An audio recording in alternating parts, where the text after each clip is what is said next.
with Trudeau, right? Talking about how does a politician get away with saying these people take up space? Yeah. Right? Like, holy Yes. smokes, right? Like, this comes right out. Like, I studied Joseph Goebbels in university. That was my focus, the propaganda minister of the Nazi Party. And language is so important. And more importantly, is people will hear the language the first time and they will think like, that doesn't seem right. But then they hear it again and they hear it again and they hear it again and they hear it again and they hear it again.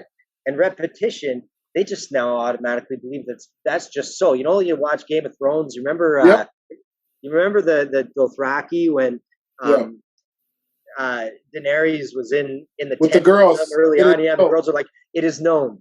Yeah, it's known.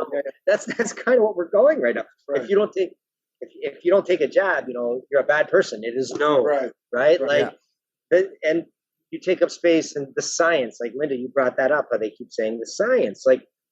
It doesn't matter anymore because they keep saying they've repeated it so many times. And when it's on an authoritative source, like, you know, I don't even know how CNN could possibly be considered an authoritative source. Or the CBC, I mean, how arrogant is Canada to think that a government-sponsored news organization is actually giving fucking news? Part of my life. Like, we're different. We're Canadians. We're just different. Yeah, we're different. We're the only ones that's never been propaganda. Like, come on, right? Well, so. Sorry to interrupt you, but I just wanted to, like, Trudeau's main line, and it seemed to have worked for him for a lot of the people who are not freely thinking, is this line of "we're all in this together." Like, Canadians have all been in this together the whole time, and the whole time. That's classic fascist rhetoric. And he says it every time you bring him a question. It doesn't even have to be about COVID. It could be about fucking finance. But Canadians have been through this together the whole time for the last 2.5 years. He says it so much that, like, there was, I think I mentioned this to you once, Chris, where I was in the car and they were playing the fucking interview with that douchebag, and he's fucking saying this thing. And for like a small moment, I'm like, I almost believed it, and I'm like, fuck no, stop, Ashton, stop, right? because I'm hearing it all the time on, you know, constant propaganda 24 on any fucking station you turn on. You sit in a doctor's office waiting. It's there. It's playing. And I think for the common person, the person who works a 9 to 5, they don't have to concern themselves so much with critical thinking because the life is kind of, you know, wake up, go to work, come home, watch. And some people are really comfortable with that.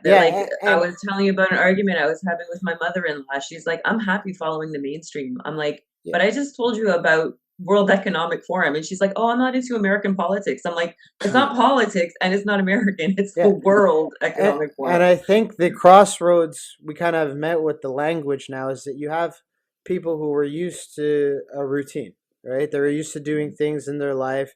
And the routine kind of got thrown off. And now they're kind of looking, how do I get back to that? Well, if I simply just listen, I can get back to that, right? Because being uncomfortable is not something that a majority of people are used to. That's why they work for companies. They don't have their own kind of... Yeah, but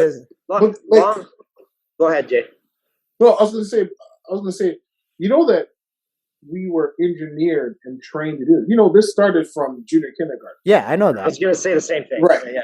Right. So it's like our education system, like, and Blaine could probably speak on this because I know she spent some time in Japan, right? Living there, right?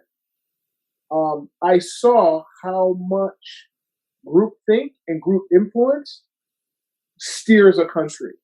Right, because I was there in '99 to 2001, and they're in a recession, right? But you wouldn't know that because they didn't talk about it, right? Yeah, they were encouraging people to do things which is good for the whole economy. They have a saying that the hammer that sticks out gets hammered, a nail that sticks out gets hammered down.